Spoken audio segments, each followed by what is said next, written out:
শুভ সকাল। আসসালামু আলাইকুম রহমতুল্লাহ বরকাত। আচ্ছা, আপনাদেরকে দেখানোর চেষ্টা করব যে বাংলাদেশের যে সমস্ত গাছ আছে, অনেকেই গাছের নাম জানেন না। তো আজকে আমি আপনাদেরকে দেখাতে চেষ্টা করব যে গাছটা কি পরিচিতি পেল এবং গাছের নামটাও আপনাদেরকে দেখাই দিছি। তো গাছটা দেখেন, পুরো গাছটা দেখেন। গাছ হলে যে এইটা গাছ বৃক্ষ, তোমার নাম কি, ফলের পরিচয়। আসলে গাছের ফল যদি না ধরে সে গাছে কোনোদিনও পরিচিতি দেওয়া যায় না। তাই আমি আজকে আপনাদেরকে দেখানোর চেষ্টা করব যে এই গাছটা তেমন একটা পাতা হয় না। তো পাতা হয় তো সবসময় হয় না। তো গাছের হলো ছায়া দেওয়া, মানুষের অক্সিজেন দেওয়া। কিন্তু এই গাছটা অন্যরকম, ব্যতিক্রম। এই গাছটার কোনো পাতা থাকে না সারা বছরই। তো গাছ কিন্তু বাঁচা। গাছটা দেখেন, গাছের নামটাও দেখেন। তো আপনাদেরকে দেখানোর চেষ্টা করতেছি। তো গাছটা, পুরো গাছটাই দেখাইলাম। দেখেন আপনারা, একটু ঘুরে ঘুরে দেখাই, পুরো ভিডিওটা দেখাইতেছি, গাছের উপরের অংশটা দেখাইতেছি।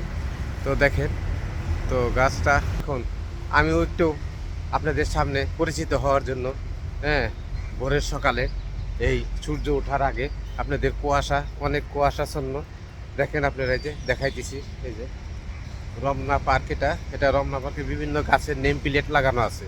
তো বিভিন্ন গাছের পরিচিতি দেওয়া আছে। তো আপনাদেরকে তাই একটু দেখানোর চেষ্টা করতেছি ঘুরে ঘুরে। দেখেন, এই যে আমি দেখাইতেছি। তো দেখেন, তো এখন আমি তো জাতীয় ফল গাছ একটু চেষ্টা করি ঘুরে। এটা হলো জাতীয় ফল কাঁঠাল।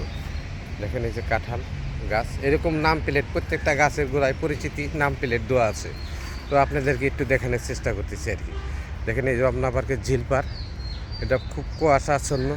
তো কুয়াশার মধ্যে তারপরেও আপনাদেরকে একটু দেখানোর চেষ্টা।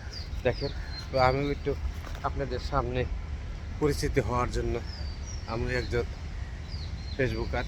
তো আমার ভিডিওটা যদি আপনাদের একটু ভালো লাগে, পাশে থেকে লাইক দিয়ে পাশে থাকবেন। তো এখানে আজকে দেখানোর চেষ্টা করছি।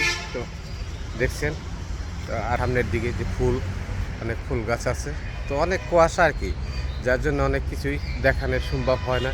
তো আমি আপনাদেরকে দেখাই দিচ্ছি পুরো ঝিলপাড়ের ভিডিওটা। দেখেন, এই ঝিলপাড়ের ভিডিওটা, পুরো ভিডিওটাই দেখাইতেছি। তো ঠিক আছে, তো এখানেই আল্লাহ হাফেজ শেষ করলাম।